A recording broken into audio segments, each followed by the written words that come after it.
আমরা তখনই তো খারাপ ব্যবহার করি যখন আমরা নিজেরা ভালো থাকি না, নিজেকে সম্মান করতে পারি না বলেই অন্য ডক্টরকে বলতে পারবো এই তুই আমার এই অপারেশনটা করে দাও, এরকম বলতে পারবো?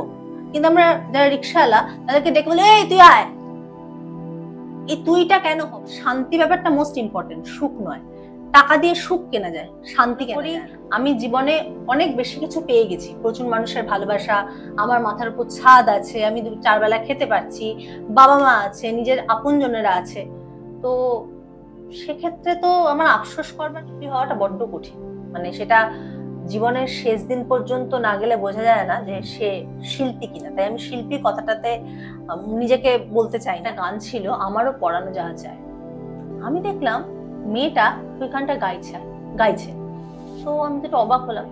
তারপরে বুঝতে পারলাম ওখানে যে গানটা করা হয়েছে খুব ন্যাচারাল ভাবে করা হয়েছে। ওই ন্যাচারাল ব্যাপারটা কবিতার ক্ষেত্রে নিজের যোগ্য পার্টনার পাওয়া যায় তাহলে সামলানোটা হয়ে যায়। বলে না যে প্রতিটা সফল পুরুষের পেছনে একজন সফল নারী থাকে, আমার ক্ষেত্রে পুরো উল্টোটা। ছোটবেলায় শিশুর ক্যান্সার হয়েছে, আমি একটা লেখা পড়ছিলাম, তো তাকে ডাক্তার জিজ্ঞেস করছে যে মা তুমি কি চাও? মেয়েটা বলল আমি বাঁচতে চাই। তো নমস্কার বন্ধুরা, কেকে পডকাস্টে আমাদের আবার স্বাগত জানাই। আজকে আমাদের পডকাস্টে কে আছে সেটা অলরেডি আপনারা থাম্বনেলেও দেখেছেন, টাইটেলেও পড়েছেন। সংগ্রামিকা মজুমদার।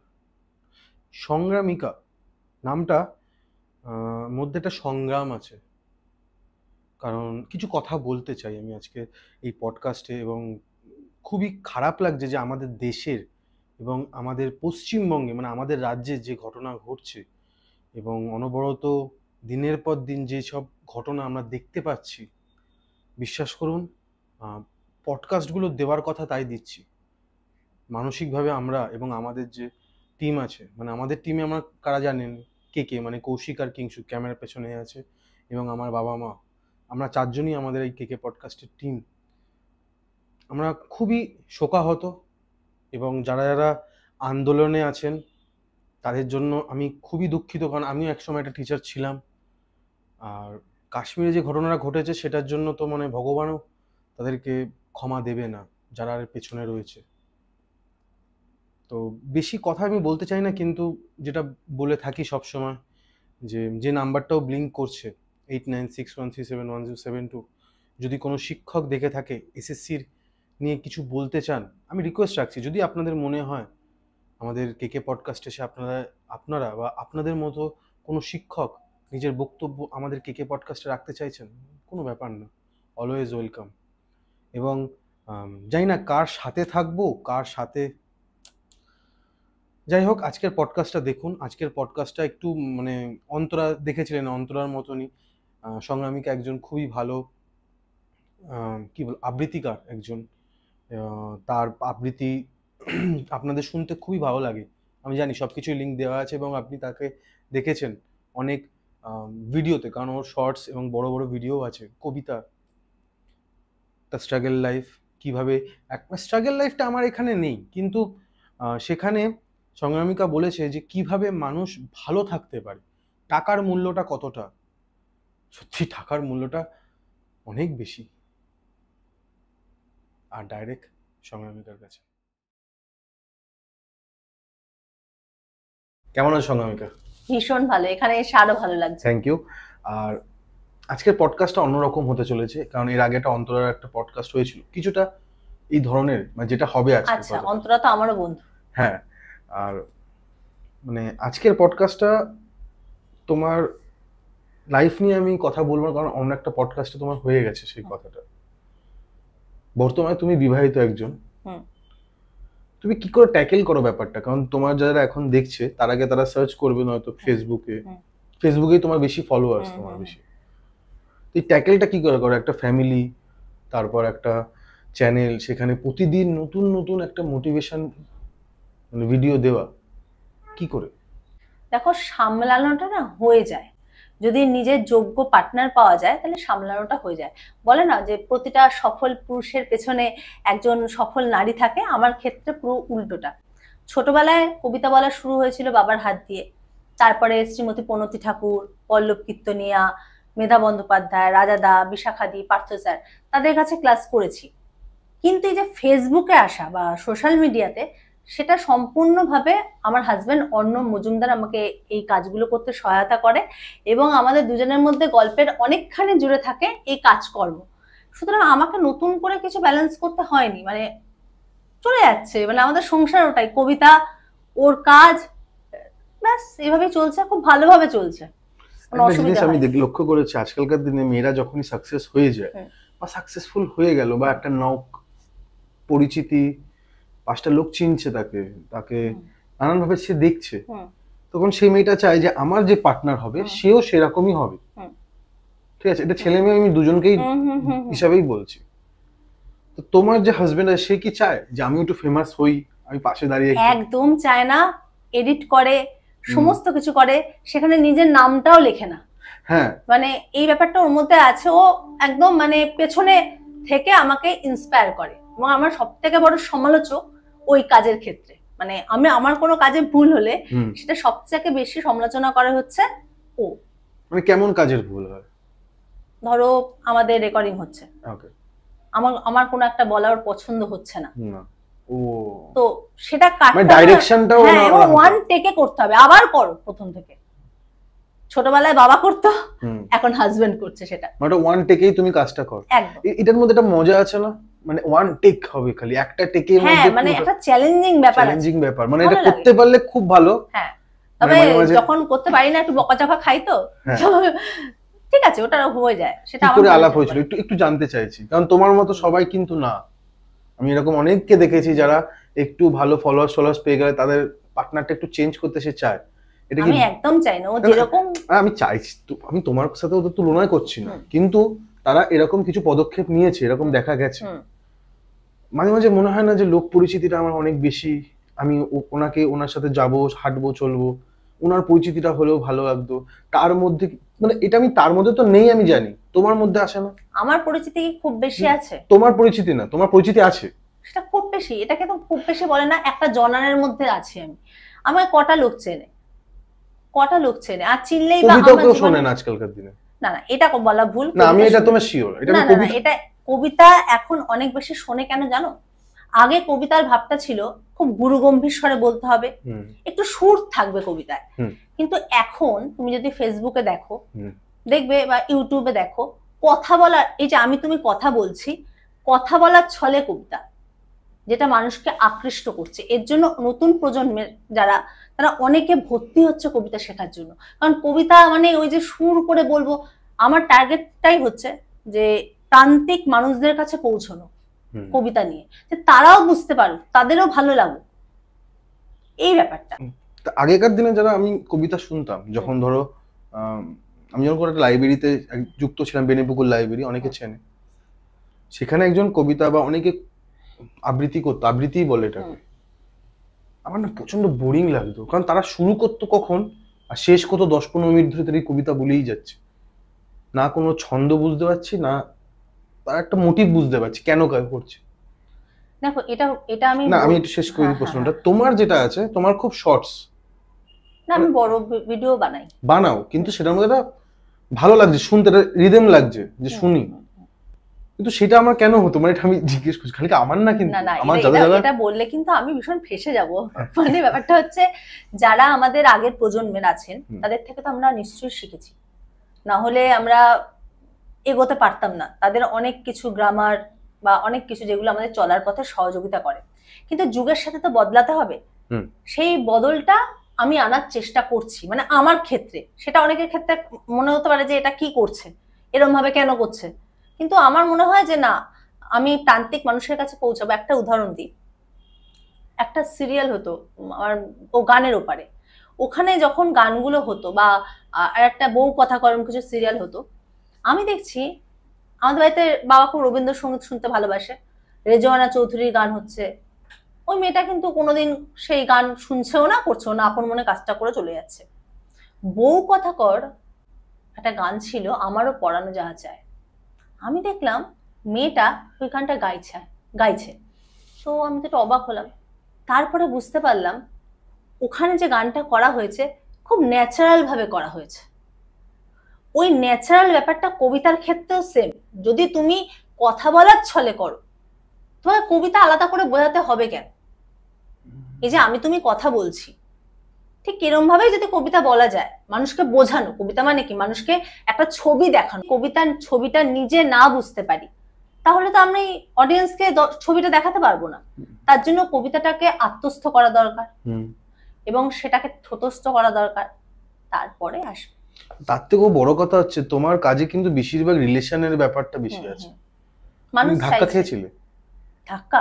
হ্যাঁ। ধাক্কা তাহলে কি করে আসছে এটা? মানে কোথা থেকে? মানে কেউ পাঠায় বলে তুমি এরকম?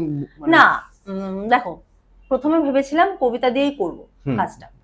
তারপরে দেখলাম সম্পর্কের ওপর যে কবিতাগুলো সেগুলো মানুষ নিচ্ছে। তারপর ইনবক্সে প্রচুর মেসেজ আসছে যে দিদি এটা করলে কি হয়, ওটা করলে কি হয়। তখন বিভিন্ন লেখকের লেখা পড়তে শুরু করলাম। তখন দেখলাম মোটিভেশনাল যে লেখাগুলো সেগুলো মানুষকে যদি শোনাই, তারা কিন্তু মোটিভেট হচ্ছে। তারপরে এখন আমি নিজে লেখার চেষ্টা করছি যে সেটা আরো দেখছি মানুষের কাছে পৌঁছাচ্ছে। তো এক্ষেত্রে আমাকে হেল্প করেছে অনেক লেখকরা, মানে তাদের নাম না বলে কি বলবো অকৃতজ্ঞ। দীপিকা দাস, সরজিৎ ঘোষ, অনুরাধা, পার্বতী মোদক, অনেক, আয়ান মুখার্জি, নীল।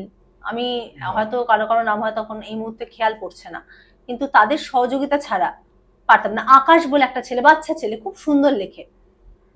পল্লবী সরকার, ওর এখনো লেখা পাঠ করা হয়নি, কিন্তু এত সুন্দর সুন্দর ছোট ছোট লেখা লেখে। অনেকেই খুব ভালো লিখছে, হয়তো সবার নামগুলো এই মুহূর্তে খেয়াল পড়ছে না। তাদের লেখা আমাকে ইন্সপায়ার করে এবং আমি ইন্সপায়ার যখন যে লেখায় হই তখনই সেই লেখাটা পাঠ করি। কারণ আমি যদি নিজে মোটিভেট না হই তাহলে তো অন্য কাউকে মোটিভেট করতে পারবো না, সম্ভব নয়। বাহ। তো তুমি কি একজন বাচিক শিল্পী না মোটিভেশনাল স্পিকার? তুমি শিল্পী হওয়াটা বড্ড কঠিন, মানে সেটা জীবনের শেষ দিন পর্যন্ত না গেলে বোঝা যায় না যে সে শিল্পী কিনা। তাই আমি শিল্পী কথাটাতে নিজেকে বলতে চাই না। তবে হ্যাঁ, ছোটবেলা থেকে তো কবিতার মধ্যে থেকেছি, কবিতাটাকে ভীষণ ভালোবাসি। আর মোটিভেশনাল স্পিকার হিসেবে এখন যেহেতু কাজ করছি, এটাকেও ভীষণ ভালোবাসি। মানে দুটোর কোনোটাই আলাদা করা যাবে না। যেমন শিল্পী বললে এখন আমার নিজেকে মনে হবে এটা আমি ঔদ্ধত্য প্রকাশ করছি, কারণ জীবনের আগের দিন পর্যন্ত কাজ করে যেতে হবে, তারপরে যেটা হবে তখন আমি শিল্পী কি শিল্পী না সেটা আমার মানুষ বলবে। আর কবিতা তো একদম ছোটবেলা থেকে শিখছি বাবার কাছ থেকে, কবিতার প্রতি তো আলাদা ভালোবাসা আছে। আর মোটিভেশনাল স্পিকার হিসেবেও কাজ করছি, প্রচুর মানুষের ভালোবাসা পাচ্ছি। তো দুটোর কোনোটাকেই মানে আমি বলবো না যে এটা বেশি এটা কম, কারণ বাচকটা না ডান চোখটা, কোন চোখটা বেশি ভালোবাসো, এটার যেমন কোনো অ্যান্সার হয় না, সেম এটাও।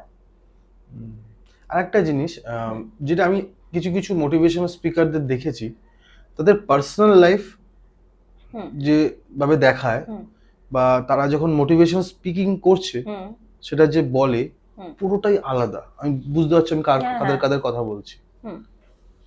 তোমারটা কেমন? জাস্ট ছোট করে যদি বলো। তুমি বলতে চাইছো যে মানে আমি পার্সোনালি এরকম না শুধুমাত্র কন্টেন্ট বানানোর জন্য আমি একটা শিল্পী? Good question. ব্যাপারটা হচ্ছে যদি আমি নিজেকে মোটিভেট না করতে পারি তাহলে অন্যকে কিভাবে করব? দেখো, আমি জীবনের প্রতিটা মুহূর্তে বাঁচতে ভালোবাসি। আমি মনে করি আমি জীবনে অনেক বেশি কিছু পেয়ে গেছি, প্রচুর মানুষের ভালোবাসা, আমার মাথার উপর ছাদ আছে, আমি 4 বেলা খেতে পারছি, বাবা মা আছে, নিজের আপনজনেরা আছে। তো সেক্ষেত্রে তো আমার আফসোস করবার কিছু নেই। তাহলে তো ওয়ান টাইপ অফ বলতে গেলে টাকাটাই সব।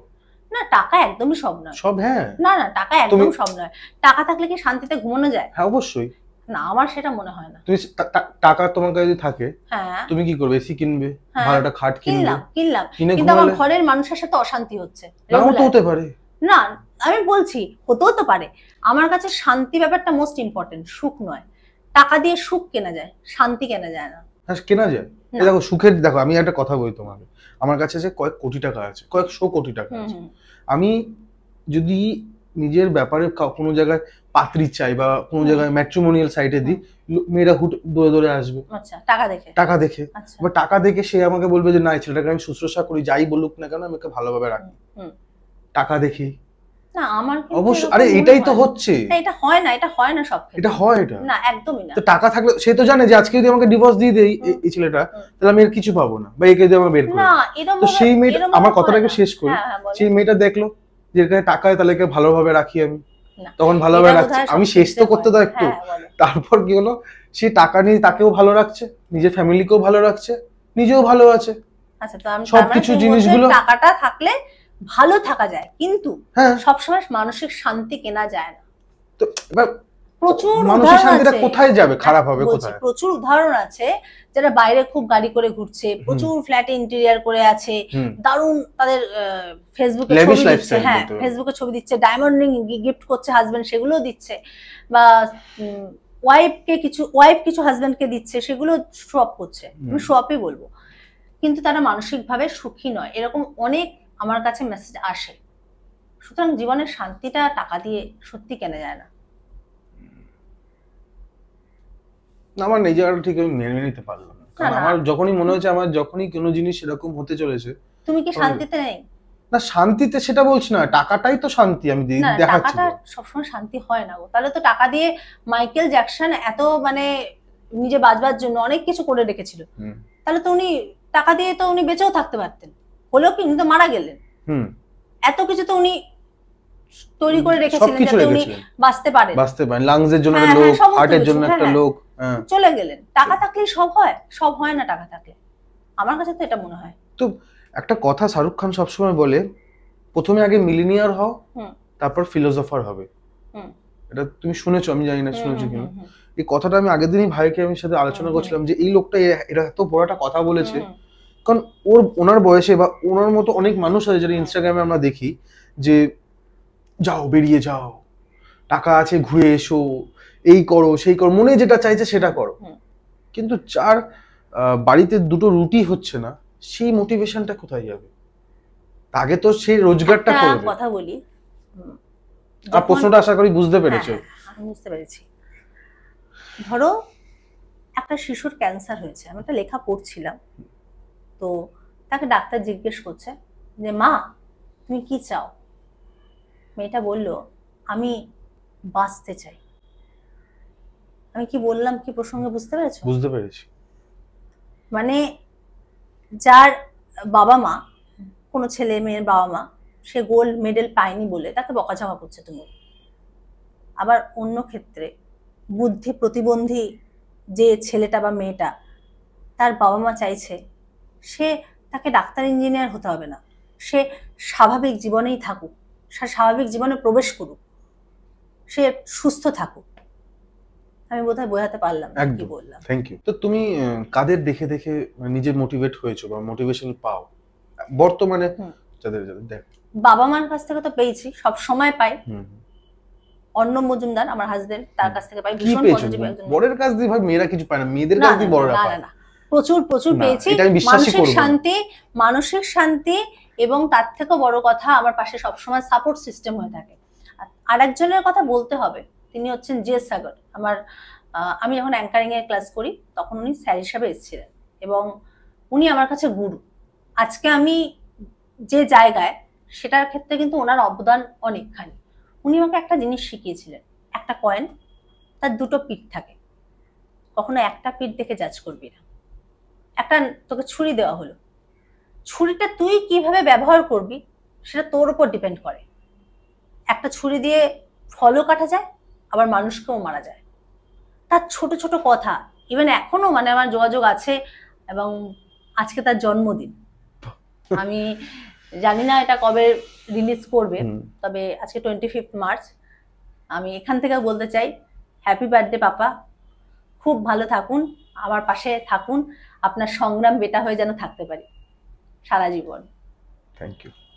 আর তুমি এই কজনকে দেখে তুমি মোটিভেট হও, কিন্তু আরো যারা যারা মোটিভেশনাল স্পিকার আছেন, যেমনি আমাদের হিন্দিতে আছে, বাংলাতে আছে, গৌরব তবাদার আছেন যিনি এতটাই নাম ফেস, তো এনাদের দেখেও কি হও?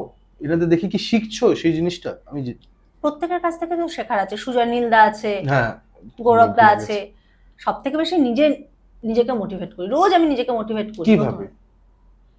কোন একটা কাজ করলাম, সেটা বিছনার চাদরটা ভাঁজ করাই হোক না কেন, এটা তো নিত্যনতা, যে আমি এটা ভালো রাখবো।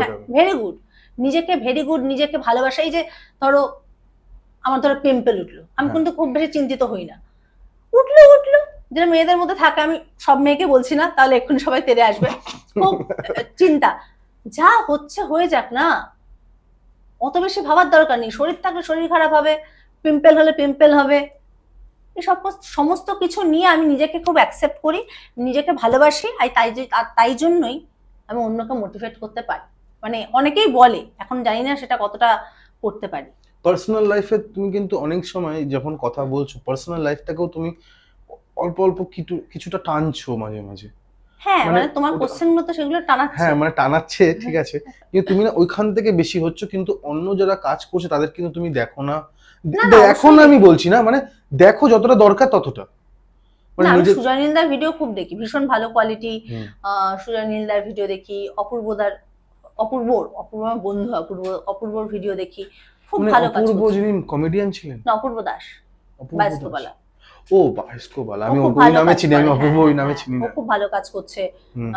গৌরব তবাদার অনেক আগে থেকে কাজ করছে, মানে মোটিভেশনাল দেখতে গেলে গৌরব তবাদার সবার আগে ছিল, তারপর থেকে সবাই এসেছে। হ্যাঁ হ্যাঁ, নিশ্চয়ই সবাই ভালো কাজ করছে, সবাই নিজের নিজের ক্ষেত্রে জনারটা ধরে রেখেছে। হ্যাঁ, মানে আমার মনে হয় যে সবার কাছ থেকে শেখার আছে। মানে ওই ফলোয়ার কত তাই দিয়ে হয় না, হয়তো প্রথমে তো সবাই জিরো থেকে শুরু করে, তার থেকেও কিছু না কিছু শেখার আছে। প্রত্যেকের বলার ভঙ্গি আলাদা, ভাবনা আলাদা। তোমার তো একটু পরিচিতি আছে, তোমার ফেসবুকে 4 লাখের বেশি এরকম তোমার ফলোয়ার্স আছে, এবং আমি এরকম দেখেছি ইউটিউবে বা ফেসবুকে অনেকে এরকম নিজস্ব একটা ভিডিও বানিয়ে দিয়েছে যে বাজে বাজে কমেন্ট করে অনেকে, অনেক বাজে কথা লেখে তারা, এবং খুব ফেক প্রোফাইল দিয়ে তারা এসএমএস গুলো করে। পাও এগুলো? প্রথম দিকে খুব পেতাম, তখন খুব মানে খারাপ লাগতো। এখন অনেক সময় পাই, তবে এটাকে ইগনোর করি, পুরোপুরি ইগনোর করি। মানে আর কিছু নেগেটিভ কমেন্ট দিচ্ছে, তাদের মনে হচ্ছে সোশ্যাল মিডিয়া ওপেন প্লেস, দিতেই পারে, দিচ্ছে, আমি সেটাকে ইগনোর করছি। তুমি এদেরকে কাওয়ার্ড ভাবো কি? ওরা যে নিজের প্রোফাইল দিয়ে লেখে না, ওরা অন্য কোনো অবশ্যই অবশ্যই, তারা সামনে এসে বলার সুযোগ তো পাচ্ছে না, ভয়। হ্যাঁ, সামনে এসে বলুক না, সেই সৎ সাহসটা থাকা দরকার, সেটা কিন্তু নেই। তোমার মনে হয় না লোকেদের কাছে আইডেন্টিটি ক্রাইসিস যেটাকে বলা হয়, মানে নিজের পরিচিতি, এই ব্যাপারটাকে আমি ভুলে যাচ্ছি, কেউ আমাকে চেনে না, আমি চাই লোককে বাজে কিছু নেগেটিভ ব্যাপার করে একটা কিছু যদি আমাকে লোক চেনে। একদম ঠিক বলেছো, মানে এই জিনিসটা অনেকের মধ্যে নেগেটিভ কমেন্ট যারা করে, তাদেরকে যদি উত্তর দেওয়া হয়, তার উত্তর আর একটা উত্তর হবে, সবাই দেখবে তাকে, তো তার একটা পাবলিসিটি হবে। নেগেটিভ পাবলিসিটি বলেও তো একটা কথা আছে, এই ব্যাপারটা তো হচ্ছেই আছে। তো ওই জন্য পুরোপুরি ইগনোর করি, তাকে আর পাবলিসিটি দিই না, একদম ইগনোর করে চলে যাই, একদম ইগনোর করে চলে যাই। আমি একটা প্রশ্ন মাঝে ভুলে গেছিলাম, এটা যে যারা নতুন কাজ করতে চাইছে, ধরো তোমাকে দেখে কেউ কাজ করতে চাইছে বা ইয়ে করতে চাইছে, তারা প্রথমে কি দেখবে? ফলোয়ার্স দেখবে, টাকা দেখবে, না তোমাকে দেখবে? তারা নিজের কাজটাকে প্যাশন হিসেবে দেখবে। তারা নিজের কাজটাকে যদি প্যাশন হিসেবে দেখে তবেই টিকতে পারবে। কারণ সোশ্যাল মিডিয়ায় তোমাকে দীর্ঘদিন কাজ করে যেতে হবে। একটা ভিডিও চললো না, দুটো ভিডিও চললো না, তিনটে ভিডিও চললো না, তারপরেও কিন্তু তাকে কাজটা করে যেতে হবে। এরকম অনেক হয়েছে, আমার প্রথম দিকে ভিডিও চলছে না, হচ্ছে না, এখন অনেক সময় হয়তো ভিউ কম আসছে কোনো ভিডিও, আবার কোনো ভিডিও ভালো আসছে। হতাশ হলে চলবে না, তোমাকে টিকে থাকতে হবে, সেটা থাকতে হবে। হ্যাঁ, একদম টিকে থাকতে হবে। আরেকটা জিনিস তোমার, আমি জানি না, আবৃত্তি আমি কোনোদিন শুনিনি, কোনো স্টেজে গিয়ে আমি শুনিনি, কারণ আমার ইন্টারেস্ট লাগেনি, সত্যি কথা। কারো খারাপ লাগলে আমার কিছু করার নেই, কারণ আপনারা খুবই বাজেভাবে করেন, ব্যক্তিগত না। আমার অনেক বন্ধুরা আছে যারা বলে না বাবা আমি আবৃত্তি শুনতে পেতে পারবো না, কারণ আমরা আর্ট কলেজ পড়েছি, আমরা শিল্প সংস্কৃতিটাকে আমি অসম্মান করব না, কিন্তু জিনিসটা আমার শুনতে ভালো, এনিয়ে মেনিয়ে আমার শুনতে। হ্যাঁ, আমি ওই জন্যই প্রথমে বলেছিলাম যে কথা বলার মতো করে যদি কেউ বলে, তার ছবিটা তাহলে তার সামনে পরিষ্কার হয়ে যায়। হ্যাঁ, তোমার একটা শো আছে কিছুদিনের পর, শুনেছি, তুমি বলছিলে আমাকে, তো সেখানে কি ধরনের মানুষ যদি যায়, মানে কি কোনো এন্ট্রি ফিস বা এরকম কিছু আছে? না না, মানে সেখানে কেমন আছে একটু বলো না আমাকে। আমার একটা শো আছে মোহিত মিত্র মঞ্চে, তো সেখানে তো সবাই যেতেই পারে। আর একটা আছে, একটা কফি শপে আছে, ওকে, ওখানে আমরা করছি, এবং একটু অন্যভাবে করছি, কবিতার সাথে ব্র্যান্ডের গান নিয়ে করছি।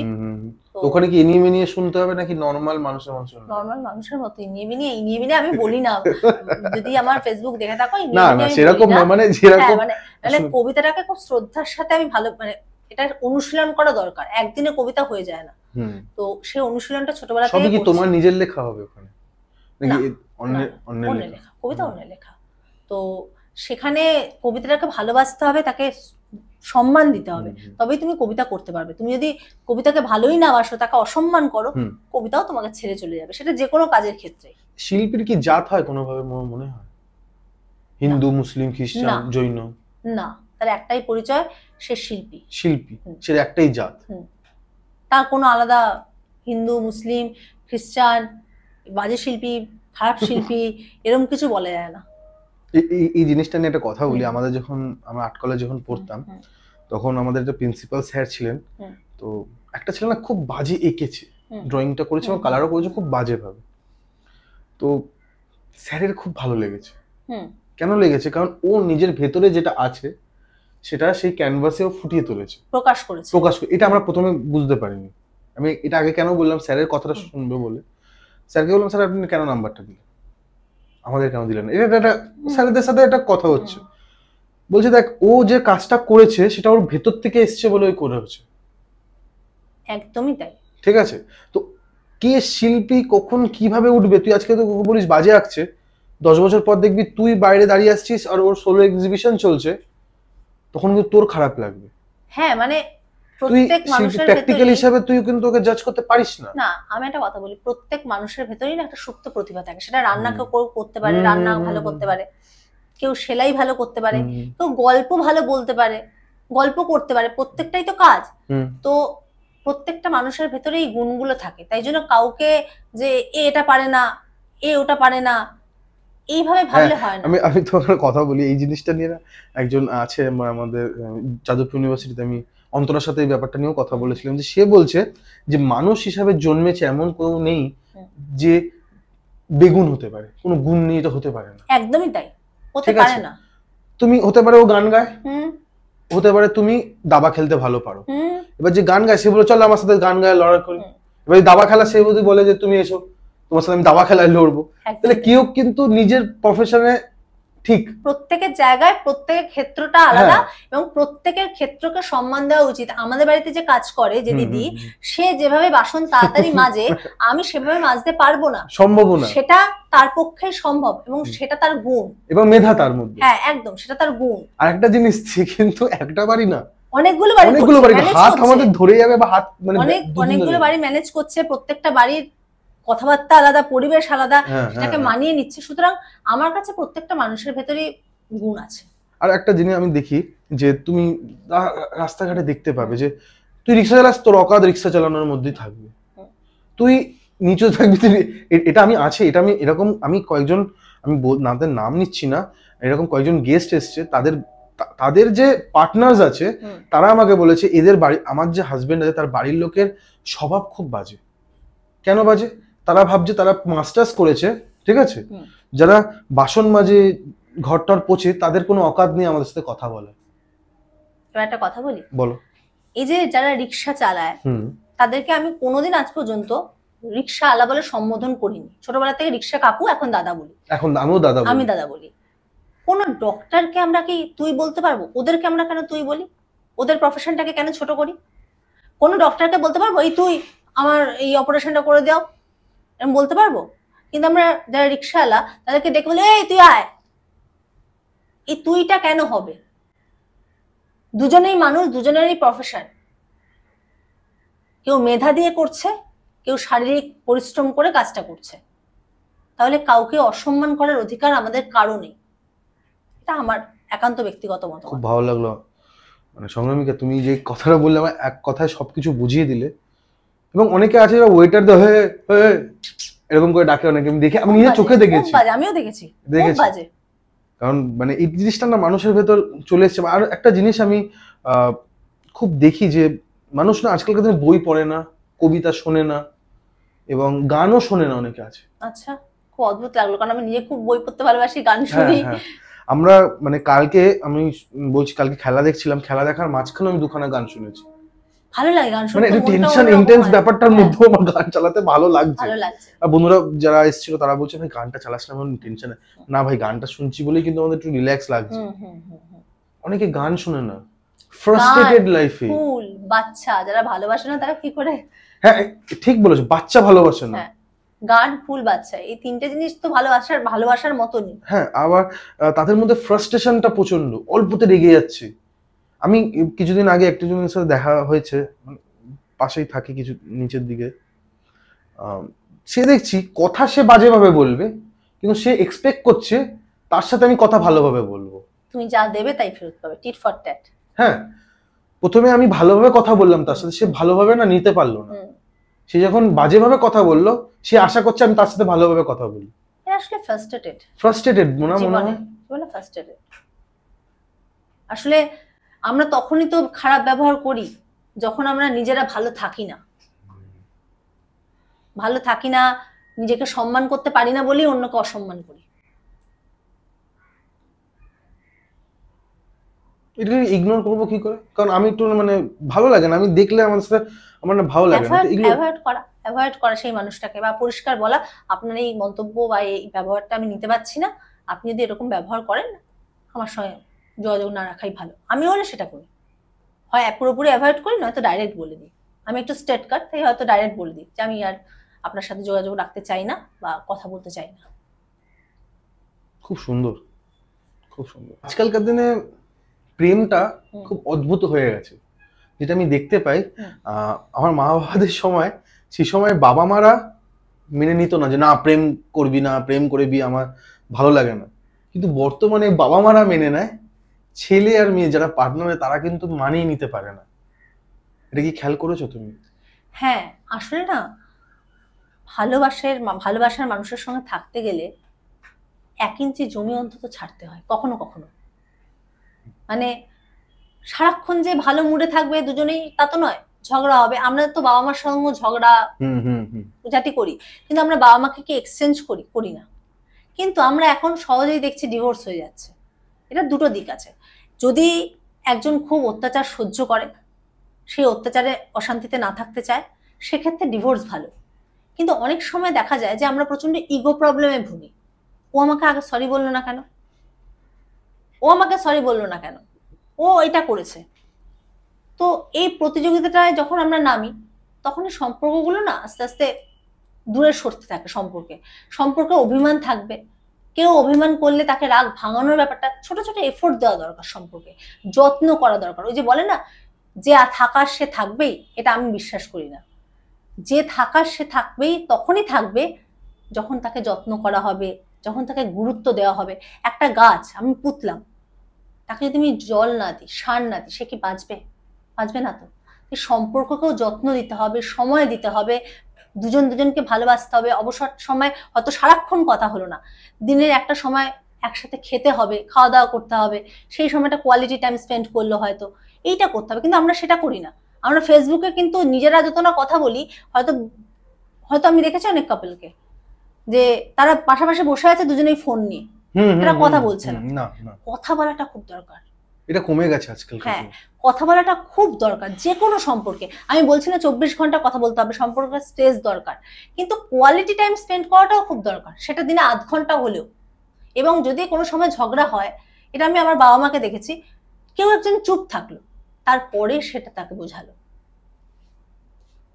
তারপরেও বলছি, যদি কেউ দেখে যে প্রচন্ড অশান্তি হচ্ছে, মানসিকভাবে নিপীড়িত হচ্ছে, তাকে গায়ে হাত তোলা হচ্ছে, সে ছেলে বা মেয়ে যেই হোক না কেন, সেক্ষেত্রে ডিভোর্স ব্যাপারটা আমি বলবো ভালো। কিন্তু যেখানে ছোট ছোট কথায় যদি ডিভোর্স হয়, ছোট ছোট কথায় যদি ব্রেকআপ হয়, সেটা কি করে হয়? আমরা কি বাবা মা বারবার চেঞ্জ করতে পারি না তো। তাহলে কি করে আমি অন্য কোথাও গেলে যে একই রকম প্রবলেম হবে না বা অন্য প্রবলেম হবে না, সেটা আমরা কি করে গ্যারান্টি দিতে পারি?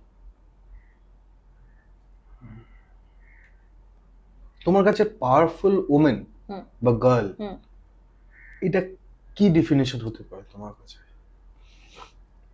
পাওয়ারফুল ওমেন বলতে আমি আমার মাকে দেখেছি। আমার মাই আমার কাছে তার ডেফিনেশন হচ্ছে ঘরে বাইরে সে সমানভাবে কাজ করে গেছে। আমার বাবার খেয়াল রেখেছে, আমার ঠাকুমার খেয়াল রেখেছে, আমার খেয়াল রেখেছে। আমার মা আমার কাছে পাওয়ারফুল নারী, এবং প্রত্যেকটা নারীই পাওয়ারফুল। ইভেন তোমার মা, সেও পাওয়ারফুল। সে তোমাদেরকে বড় করেছে। সবথেকে বড় কথা, আমি লাকি যে আমার কাছে মা আছে। এখন মেয়েরা অনেক কিছু করছে। এই যে সুনিতা উইলিয়ামস কি করে দেখালো, বাবারে বাবা, ভাবা যায়? তো পাওয়ারফুল ম্যান বলতে ঘরে বাইরে সব কাজে পারদর্শী আমার কাছে। সেটা তার মানে এই নয় যে মানে কেউ একজন খুব ভালো রান্না করতে পারে না তার মানে সে পাওয়ারফুল নয়, সে ঘরের কাজ পারে না বলে পাওয়ারফুল নয়। সামলানোটা, ব্যালেন্স করাটা, জীবনে ব্যালেন্স ব্যাপারটা খুব ইম্পর্টেন্ট। সেক্ষেত্রে আমি আমার মাকে দেখেছি চাকরি করতো এবং আমাকে রেখে যেভাবে বাড়ির খেয়াল রাখতো, চাকরি করতো, সেক্ষেত্রে আমার কাছে আমার মা পাওয়ারফুল এখনো। এবং মায়ের যে আত্মসম্মান বোধ, এটা দেখে শেখার মতো। তোমার এই মোটিভেশনাল যে কথাগুলো তুমি বলছো, ভবিষ্যতে তোমার যে সন্তান হবে তাকেও কি এইভাবেই বড় করবে নাকি অন্য রকম একটা ভাবনা চিন্তা রাখবে? সন্তান হলে সেটা সেই মুহূর্তের ব্যাপার, তাকে কিভাবে করবো এটা নিয়ে আমি ভাবিনি। তবে হ্যাঁ, তাকে আমি কোনো ইঁদুর দৌড়ের প্রতিযোগিতায় নামাবো না, এটুকু বলতে পারি। তাকে তার মতো করে বাঁচতে দিতে হবে। সে যদি বলে আমার স্কুল যেতে ইচ্ছা করছে না, স্কুলে গেলে আমার, বাচ্চারা বলে, বাচ্চারা আমরাও বলতাম, যেমন আমি খুব দুষ্টু ছিলাম, তো সেটা বাচ্চারা বলে। একটা টাইম পর্যন্ত পড়াশোনাটা তো তাকে করাতে হবে, কিন্তু তারপরে তার ইচ্ছে মতো সে তার চাকরি করুক বা জীবন সঙ্গী নির্বাচন করুক, সেটা সবটাই তার উপর। আর আমার এখনো যেহেতু সন্তান নেই, অতদূর ভাবতেও পারছি না। আমি কেন জিজ্ঞেস করি, দেখো সন্তান থাকা না থাকার থেকে বড় কথা তুমি কি ভাবছো সেটা ইম্পর্টেন্ট। আমার একটাই কথা, ইঁদুর দৌড়ের প্রতিযোগিতায় আমার বাবা মা কোনোদিন আমাকে নামায়নি, আমিও কোনোদিন নামাবো না। সে চেষ্টা করুক, যেটুকু পাক সেটা নিয়ে আমি হ্যাপি থাকবো। তার মানুষ হিসাবে গড়ে ওঠাটা সব থেকে বেশি ইম্পর্টেন্ট। সে শিল্পী হলো বা ইঞ্জিনিয়ার হলো, ডক্টর হলো, তার থেকে বড় কথা যে পাশের বাড়ি কেউ যদি অসুস্থ হয় সে সেখানে গিয়ে দাঁড়িয়ে থেকে তার সেবা করুক। আমি চাই সেরকম হোক, কারণ আমি এই শিক্ষাটা পেয়ে এসেছি। আজকালকার দিনে যে লিভিং রিলেশনশিপ হয় বা বাবা মাকে ছেড়ে কলকাতাতেই ধরনের থাকে সে, কিন্তু আজকে এখানে আছে কিন্তু থাকছে নিজের বউ বা নিজের গার্লফ্রেন্ডের সাথে একটা লিভিং রিলেশনশিপ বা আলাদা হয়ে সে নিজের সংসার করছে, এটা কি ঠিক? তো ঠিক ভুলটা আপেক্ষিক। আমার কাছে যেটা ঠিক সেটা তোমার কাছে ভুল হতে পারে। লিভিং রিলেশনশিপ করছো, এটা তো অনেকদিন ধরে এই কালচারটা এখন চলে এসছে কলকাতায়। বিয়ের আগে বা তারা হয়তো বিয়ে করছে না, মনে করছে না, তারা বিয়ে নামক কমিটমেন্টে হয়তো বিশ্বাসী নয়, তাই তারা করছে। এবার বাবা মাকে দেখা ব্যাপারটা বলছো, অনেকে হয়তো বাইরে চাকরি করছে, তারা চাইলেও পারছে না, আবার অনেকে কাছে থেকেও দেখছে না। সেটা সেটা তো ভালো নয় না। যারা আমাদেরকে বড় করলো, আমি দূরে থাকার জন্য বলছি না, পাশাপাশি ফ্ল্যাটেও মানুষ একটু দূরে থাকলে হয়তো সম্পর্ক হয়তো ভালো থাকে, কিন্তু তারা একটুও খোঁজ খবর নিচ্ছে না, এই ব্যাপারটা খুব খারাপ না? তারা আমাদের যারা বড় করলো, তা তো বয়স হলে শিশু হয়ে যায়, দেখবে। তা তাদেরকে যদি আমরা দায়িত্ব না নিই তাদের, তাহলে আমরা সন্তান কিসের?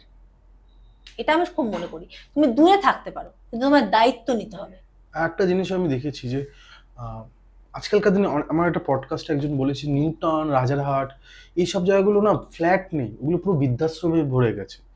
কারণ হচ্ছে যে ছেলেমেয়েরা সব বিদেশে চাকরি করে, বাবা আমার এটা লাগবে, তুই একটু পাঠিয়ে দে, টাকা পাঠিয়ে দিল, এটা পাঠিয়ে দিল, সেটা পাঠিয়ে, সবকিছু ব্যবস্থা আছে। তো এটাকে তুমি কিভাবে ভাবছো যে যদি সে তার ছেলে কম টাকা রোজগার করতো, কলকাতাতেই থাকতো বা ইন্ডিয়াতেই থাকতো, আমি বলি যে কলকাতায় থাকতো, বাড়ির সামনে একটা চাকরি করতো, সে রাত্রিবেলা এসে তার বাবা মার সাথে খাবার খেত, বউয়ের সাথে একসাথে 5-6 জন বসে খেত, সেটা বেশি স্যাটিসফাইং হতো? মানে আমি তোমার কাছে পার্সোনালি জিজ্ঞেস করছি, নাকি আমেরিকায় থেকে আমি আমেরিকায় চাকরি করি এই একটা স্ট্যাটাস মেনটেন করতে গিয়ে বাবা মার মধ্যে সেখানে একটা ধাক্কা খাওয়াটা একটা কি খুব ভালো, নাকি ওটা খারাপ জিনিস? আমি তোমার কাছে বাবা না খুব গর্ববোধ করে যখন ছেলে আমেরিকায় যায়, বাবা মারা বলে আমার ছেলে আমেরিকায় আছে, এই কথাটা বাবা মারাও খুব বলে স্যাটিসফাইড হয়। একদম একদম এটা হয়। কিন্তু আমার তো মনে হয়, দেখো কাজের প্রয়োজনে তাকে অনসাইটে যেতে হতেই পারে বাইরে, কিন্তু যদি কাছে থাকে তাহলে বৃদ্ধাশ্রম কেন? তো বৃদ্ধাশ্রমে এটাও হয় যে সমবয়সী অনেকে থাকে, তাদের সাথে আড্ডা মারা যায়, গল্প করা যায়, অনেকে থাকে, সেই ব্যাপারটাও যেমন আছে। তবে ব্যক্তিগত ক্ষেত্রে আমি যদি হই, আমি কখনো আমার বাবা মাকে বৃদ্ধাশ্রমে পাঠাবো না। তুমি তোমার বাবা মার কথা বলছো? আমি আমার কথা বলছি। শাশুড়ি? আমার শ্বশুর শাশুড়ি নেই, তাদেরকে আমি দেখিনি, তারা মারা গেছেন। যদি থাকতেনও আমি একসাথে থাকা প্রেফার করি সব সময়। মানে আমি মানুষ নিয়ে থাকতে ভালোবাসি, কারণ তারা তো বড় করেছে। আমি আজকে যে হাজবেন্ডকে পাচ্ছি, সেই হাজবেন্ডকে বড় করার পেছনে তারা নেই, কিন্তু তারা যদি থাকতো আমি তাদের যোগ্য সম্মান দিয়ে কাছেই থাকতে বলতাম। সেটা করতাম ডেফিনেটলি। তো আমি প্রশ্ন উত্তরটা ঠিক পেলাম না, মানে কোনটা তাহলে আমি প্রেফার করব, কোনটা মানে? না, এটা তো যার যার ব্যক্তিগত ব্যাপার। ধরো একটা ছেলে দূরে চাকরি করে, হ্যাঁ, তার বাবা মা নিজেই এখন নাকি আমি শুনেছি বলে যে চলো বৃদ্ধাশ্রমে যাই, ওখানে সমবয়সী অনেকে নিজেরা যেতে চায়, হ্যাঁ হ্যাঁ হ্যাঁ, চায়। কিন্তু আমি ব্যক্তিগত ক্ষেত্রে, আমার বাবা মার ক্ষেত্রে তুমি সেটা করবে না। আমি সেটা বলতে চাইছি না। আমি কোনটা ঠিক বলছি, এটা তুমি চাইছো যে তুমি কি এটা বলতে চাইছো যে যে যার নিজের ডিসিশনটা তারা নিয়েছে, এটা তুমি ঢুকতে চাইছো না? হ্যাঁ হ্যাঁ, এটা তাদের ডিসিশন, এটা ঠিক ভুলটা না আপেক্ষিক। মানে তুমি যেটা ভাবছো বা আমি যেটা ভাবছি সেটা অন্য কারোর কাছে ভুল হতে পারে। আমি ফ্ল্যাটে দেখি, আমাদের ফ্ল্যাটে, যে তারা বিদেশে থাকে, তারা ব্লিঙ্কিটে কিছু অর্ডার করে দিচ্ছে ওখান থেকে, বা কিছু যাই হোক অর্ডার করে দিচ্ছে, আসছে। তাদের যথেষ্ট ইচ্ছা আছে যে এখানে এসে মা বাবার পরিচর্যা করবে, কিন্তু আসতে পারছে না, এমন অবস্থা। তখন আমরা যাই, কাছে দাঁড়াই। এরকমও হয়, মানে সবসময় যে ইচ্ছে করে এটা হয় তা নয়। তো সংগ্রামিকা, থ্যাংক ইউ এতক্ষণ থাকার জন্য। আপনাদের দর্শকদের যে এতক্ষণ শুনছেন, খুবই ভালো লাগলো। আর কেমন লাগলো কেকে পডকাস্ট যদি একটু বলো? দুর্দান্ত লাগলো তোমার সাথে আলাপ হয়ে, পেছনে যে ক্যামেরার পেছনে যে ভাই আছে তার সাথে আলাপ হয়ে, আর ঘরে ঢুকে কাকিমার সাথে দেখা করে আমার ভীষণ ভালো লেগেছে। কাকিমার আন্তরিকতা, তোমাদের আন্তরিকতা, তোমরা যেভাবে, মানে আমি তো অনেক সময় ডেট দিতে পারছিলাম না, তোমরা সেটা নিজেরা অ্যাডজাস্ট করে যে ঠিক আছে তোমার যখন সময় হবে তুমি এসো, এই যে আমার কমফোর্ট জোনটা তৈরি করেছো, এটা খালি তোমার জন্য না, সবার জন্যই। তাই জন্য বলছি কেকে পডকাস্ট এগিয়ে যাক, কেকে পডকাস্ট জিন্দাবাদ। কৌশিক সেনকে ভালো লাগেনি এটাই বলতে চাইছে? না না, ভীষণ ভালো লেগেছে, ভীষণ ভালো লেগেছে। আর আমরা একটা ছোট্ট গিফট দিয়ে থাকি প্রত্যেকটা মানে যারা পার্সন আসেন। এটা তো মানে অসম্ভব একটা ভালো গিফট, মানে এই গিফটের সাথে অন্য কিছু তুলনা হয় না। Thank you so much, I really mean it. Thank you. মানে এটা আমরা কেন দিই, কারণ আমার মনে হয় যে এটাই একমাত্র পুস্তক আছে আমাদের, মানে আমাদের হিন্দু ধর্মে, আমি হিন্দু ধর্ম হিসেবে আমি বলছি, যেটা পড়লে মনে হয় মানে যে কোনো পেজ যদি তুমি খোলো সেখান থেকে কিছু না কিছু জিনিস পাওয়া যেতে পারে, আমার ব্যক্তিগতভাবে মনে হয়। তো এটাই দিলে আমার মনে হয় সেই পার্সনটা এটাকে গ্রহণ ভালোভাবে করতে পারবে। হ্যাঁ, একদমই ঠিক। এটা আমার জন্য তো খুব উপকারী, মানে আমি বই পড়তে খুব ভালোবাসি, আর এই বই তো মানে। আমি একটা রিকোয়েস্ট করবো তোমার কাছে, আজকে আমি কেকে পডকাস্টের শেষের দিকে এসে তুমি গীতা থেকে একটা কোনো পাঠ, সে সংস্কৃত না বাংলাতে, সেখানকার কোনো একটা শ্লোক বা পাঠ যদি তুমি এটা করো কোনোদিনও, যদি তোমার আবৃত্তির আকারে বা ছড়ার আকারে, আমি সবার আগে তোমাদেরকেই পাঠাবো। হ্যাঁ পাঠিও, সেটা কিন্তু ফেসবুক থেকে পাঠিও, ফেসবুকে আপলোড করার পর পাঠিও। আমি চাইবো, আমি জানি না করেছো কি তুমি কোনো? আমি কখনো করিনি, তাহলে আমার ভালো, তবে আমি এটা করব, এবং তাহলে আমারই অ্যাপ্রোচমেন্ট প্রথম হলো। তাহলে হ্যাঁ, আমি এটা করব। Thank you. আর আমি আপনাদের হোস্ট কৌশিক সেন, আজকে আমাদের গেস্ট সংগ্রামিকা মজুমদার, আর ক্যামেরার পেছনে as usual Kinshuk Sen. Thank you.